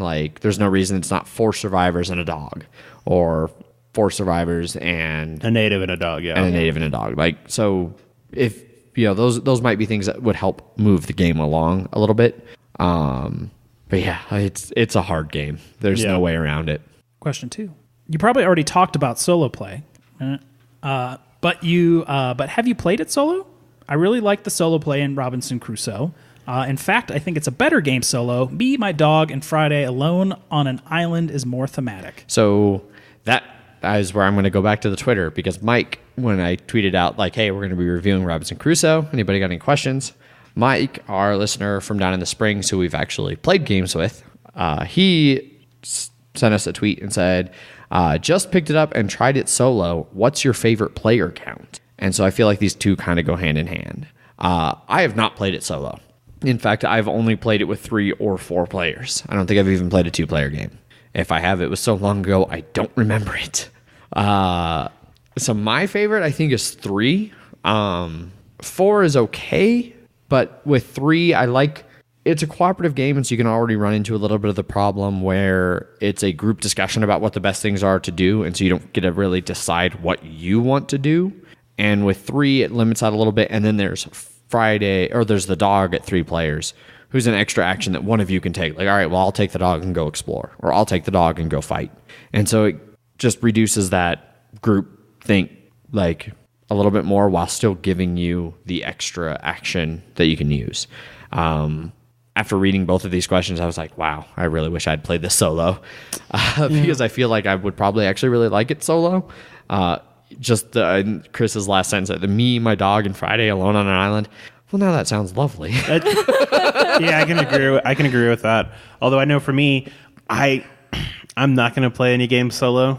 So I was just like, I know we were like when we were talking, I was like, I can understand it, but I feel like I wouldn't be able to give it a good enough like review in that sense, because it'd be like, yeah, it was fine, but I don't like really doing this. So I play games solo. Like I probably, aside from at some point, I will teach Megan Robinson Crusoe. I will teach Megan Feast for Odin because I know you like Uwe games, but overall, I don't really have a lot of desire to play Feast for Odin with certainly no more than 2 players, and mostly I just want to play it solo. So I've actually come to enjoy solo games. I love Imperial Settlers as a solo game. I want to play Terraforming Mars solo. Mm-hmm. Yeah, I'm starting to enjoy board games solo. I'm just going to go play Rocket League. Fair. So if you too want to recreate the Blue Lagoon, play Robinson Crusoe with you, your dog, and Friday. Yeah. What about you, Jeff, Megan? What player counts have you... Megan, you're the same 4. As us. You played 3 and 4. I've only done 3 or 4. And I like 4. I like 3. I like the one less person to feed, one less like difficulty in obtaining wood or hide to build a shelter, but still having that extra action with the dog. Because, let's be honest, dogs are kind of cool. And they can feed themselves. Yep. I like maxed out at 4. I like 4 and 3 equally, so... I have to say, of the ones I've played, I like 3. I am curious to play it with lower player counts. I think I'd like it better lower, but all right. You just don't like playing games with people, do you? Increasingly, no, because you're all jerks. Question 3. Robinson Crusoe is kind of a themed system rather than a game. The scenarios are what make it a different game each time. I really like that idea, but I don't see many games like this. Time Stories is similar. Are there any other games like this that you can think of? Are they any good? I like it. I like that it allows fans to make and post their own expansions. The uploads on Boardgame Geek for Robinson Crusoe are great. There are some really great fan-made scenarios out there. Thanks, guys and girl, this week. Always great, Chris. Yeah. So for other games that are similar, especially in the like fan custom scenarios. So if you're sticking to the more thematic side of things, Zombicide is kind of similar. Like there's a base set of rules and there's a bunch of different scenarios with slightly different rule sets that play out vastly different, especially depending on which boxes of Zombicide you have. I got to imagine the others, Zach, is probably similar. We haven't played it much, but yeah, I think both of those, like you're gonna see slightly different stuff, but like the combat's usually gonna, I feel like 80% of the game is still probably going to be the same with enough, like you'll get enough flavor to get a difference, but I agree with that. Yeah. Mansions of Madness, that was like one of the ones that came to my mind. Mansions of Madness is definitely a good call. Where each of the games play pretty differently depending on which ones.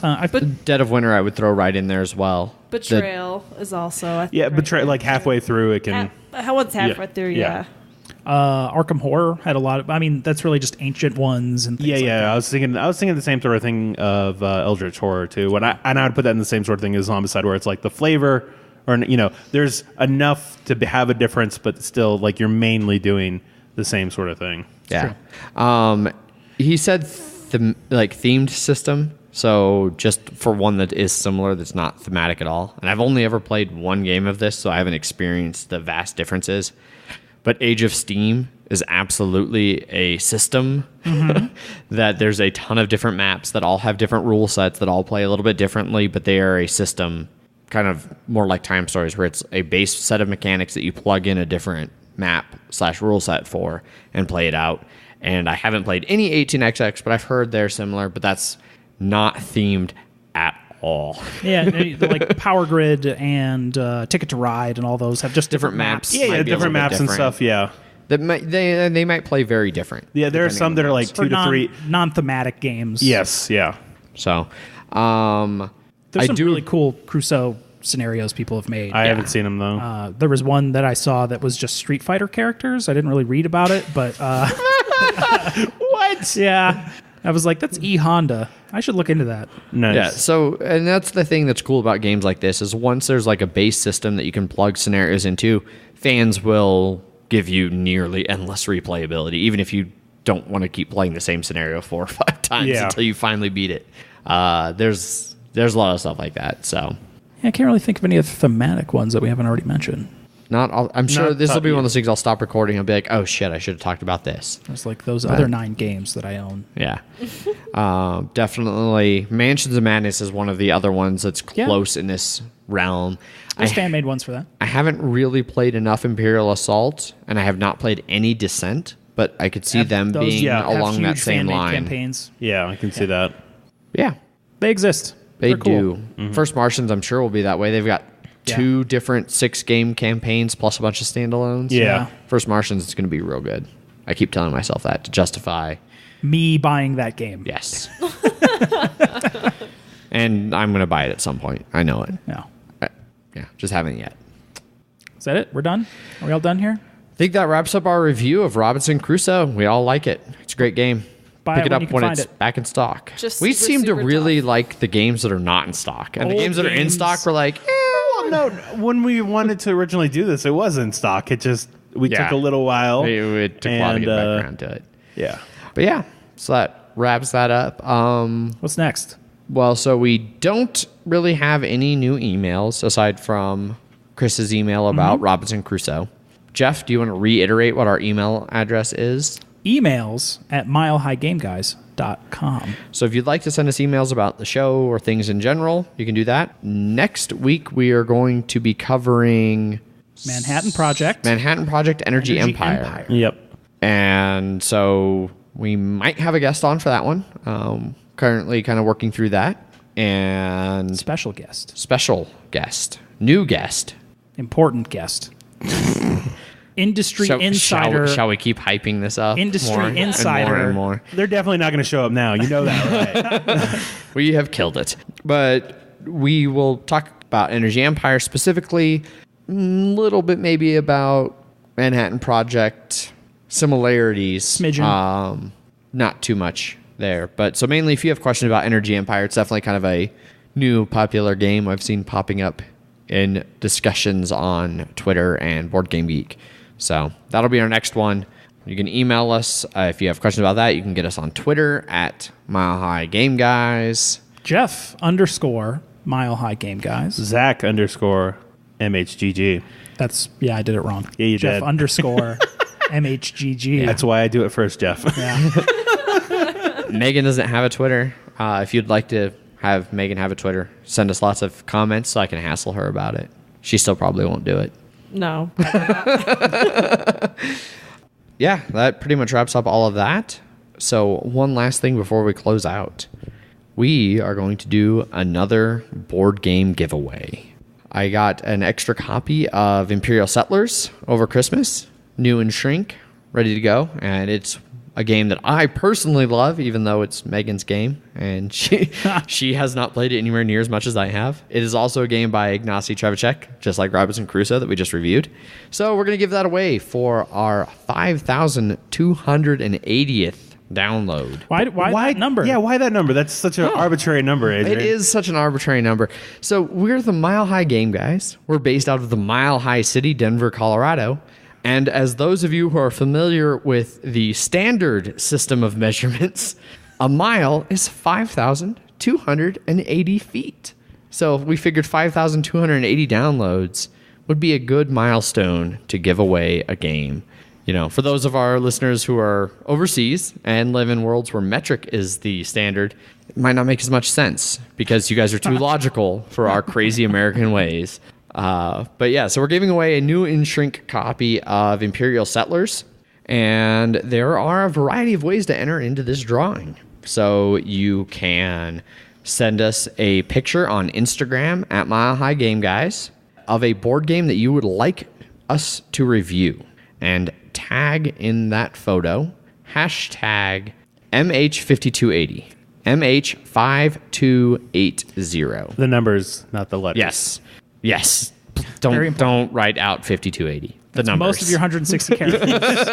You're not going to make it. You can do the same thing on Twitter. Send us something vaguely constructive, something you like about the show, something you'd like to hear on the show, a game you'd like reviewed, a topic you'd like discussed, something like that. You can still send us a picture too. You can still send us a picture of a game you would like to review. Indeed. Or like us to review. You don't have to review anything. That's not your job. It might be their job. You don't know. Yeah. Yeah, that's true. It's barely our job. We don't get paid for this. No. But same thing, hashtag MH5280. In addition to Instagram and Twitter, you can jump over to our guild on Board Game Geek. It's Guild 2731. And I will throw up a thread over there for the giveaway. Jump on there, same thing. Give us some positive feedback, criticisms, constructive criticisms.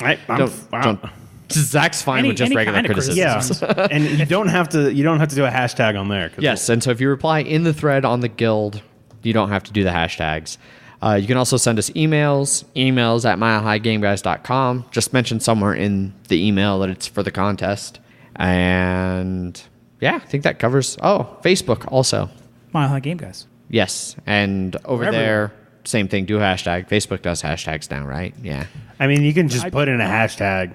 Yeah. You can just type it. You don't. It doesn't. There's not that mean anything. There's not that many posts on our Facebook. You're not going to get drowned out. Yes. By everyone posting on our Facebook page. No, certainly not. So yeah, if you want a copy of Imperial Settlers from Portal Games, designed by Ignacy Trevicek, it's a good game. And get a hold of us. It is a great game. I really do enjoy it, and can't recommend it enough. So get at us. And I think that wraps up episode 32. Thanks for tuning in, everybody. Thank you, Megan, for joining us for this episode, lending your opinions and thoughts. Of course, always. Thanks for letting us gang up on Adrian real good. Yeah. Yeah. If you have any criticism, make sure you just tear into Adrian the whole time. Her girlfriend, his girlfriend says it's okay. So. Yeah. Huzzah. At least she didn't seem too enthusiastic about people tearing into me. All right. She won't see it, so it's fine. All right. Well, anyway, we're going to wrap this up. Thanks, everybody, for tuning in. Thanks for listening. As always, I've been your host, Adrian. I'm still Zach. And I'm Jeffrey Crusoe. And I'm your favorite guest, Megan. And we'll catch you guys later. Bye. Bye. Bye. Bye.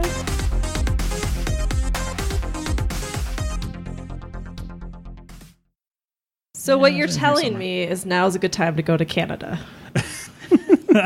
Never. Never would I say sprint. Sprint to the border.